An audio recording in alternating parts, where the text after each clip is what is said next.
कूर्म अवतार और समुद्र मंथन की सबसे बड़ा रहस्य है।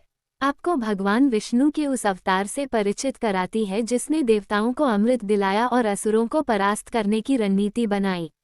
इस कथा में छिपा है वह अद्भुत रहस्य जिसने ब्रह्मांड के संतुलन को फिर से स्थापित किया।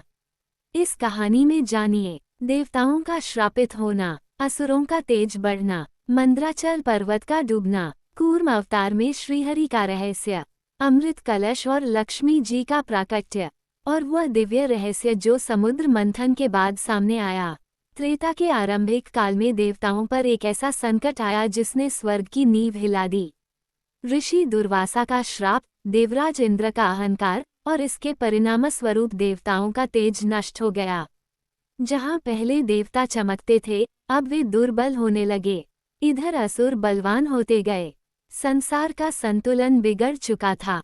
देवताओं ने ब्रह्मा जी से निवेदन किया, प्रभु, यदि शीघ्र कोई उपाय न हुआ तो असुर पूरे त्रिलोक पर अधिकार कर लेंगे। ब्रह्मा जी उन्हें लेकर क्षीर सागर पहुँचे।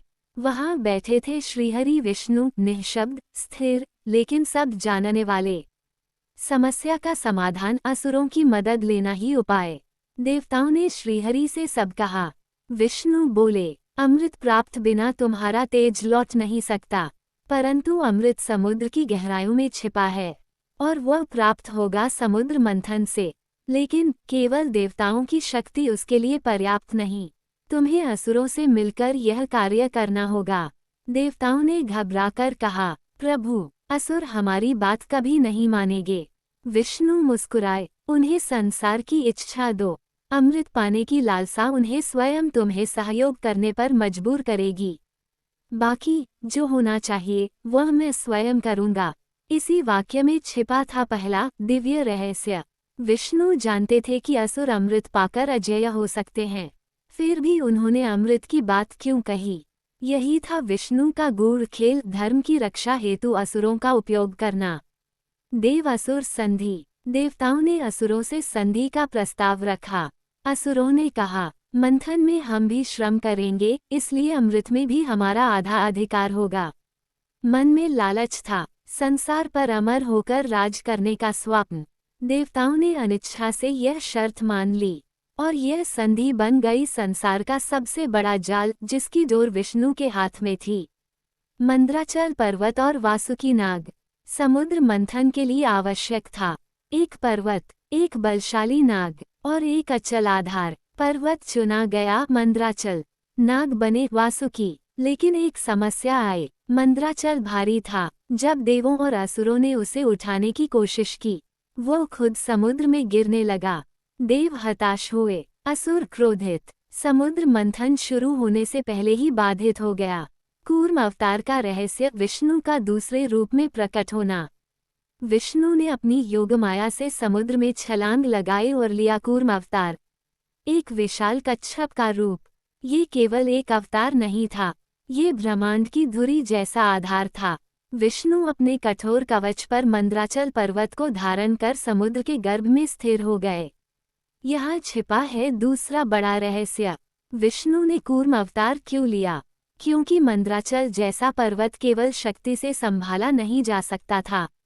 उसे एक दिव्य, विचलित न होने वाली चेतना चाहिए थी, जो संसार के हर आंदोलन को अपने भीतर सहन कर सके। ये चेतना केवल विष्णु के पास थी।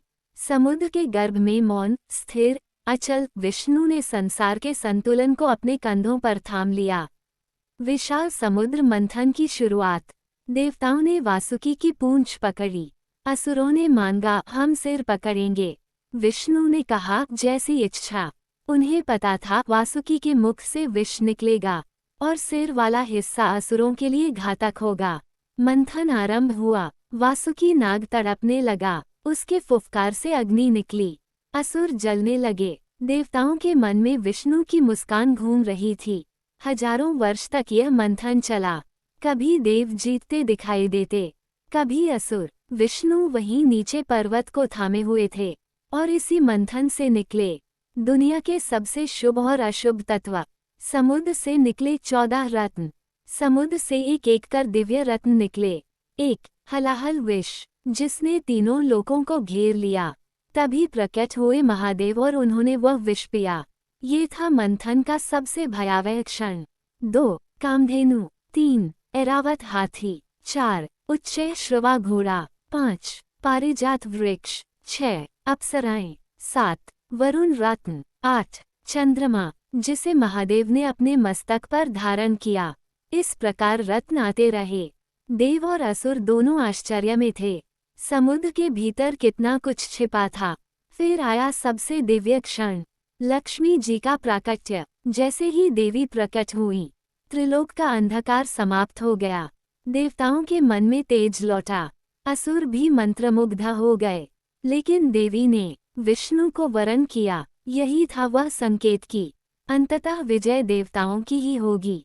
अमृत का कलश और मोहिनी का प्राकट्य। अंत में समुद्र से प्रकट हुआ अमृत कलश। असुर उसे लेकर भागने लगे। देव हताश थे, असुर हंस रहे थे। अब त्रिलोक हमारा। लेकिन यहाँ विष्णु ने अपना अंतिम दिव्य रहस्य प्रकट किया। मोहिनी रूप, एक अतुलनीय सौंदर्य वाली दिव्य नारी, जिसके शब्दों में जादू था, जिसकी मुस्कान में ब्रह्मांड का आकर्षण। असुरों ने मोहिनी से कहा, तुम अमृत को सही प्रकार से बांट दो। मोहिनी ने कहा, जैसा मैं कहूँ वैसा मानना होगा। असुर मान गए लालच में। मोहिनी ने देवताओं को अमृत दिया। असुर देखते रह गए। जब उन्हें समझ आया अमृत समाप्त हो चुका था, देवताओं ने पूछा, प्रभु, आपने पहले ही कहा था कि असुर भी अमृत पाएंगे, फिर ये लीला क्यों? विष्णु बोले, यदि मैं सीधे असुरों को अमृत से वंचित करता तो वे संधि को तोड़ देते, युद्ध होता और तुम दुर्बल थे। मैंने उन्हें अपने ही लालच के जाल में फंसाया। यही था समुद्र मंथन का सबसे बड़ा रहस्य। धर्म की रक्षा कभी छल से नहीं, रणनीति से होती है। समुद्र मंथन पूर्ण हुआ। देवता पुनः शक्तिशाली हो गए। दुनिया को मिला अमृत, लक्ष्मी और विष्णु की अद्भुत लीला का ये गूढ़ रहस्य। कूर्म अवतार ने न केवल पर्वत को संभाला, बल्कि पूरे ब्रह्मांड के संतुलन को सुरक्षित रखा। और इसलिए कहा जाता है, जब संसार का भार बढ़ता है, विष्णु स्वयं आधार बन जाते हैं। ऐसे और भी भगवान विष्णु से जुड़े अनजाने कहानी सुनने के लिए PCKLOVKTI चैनल को सब्सक्राइब करें।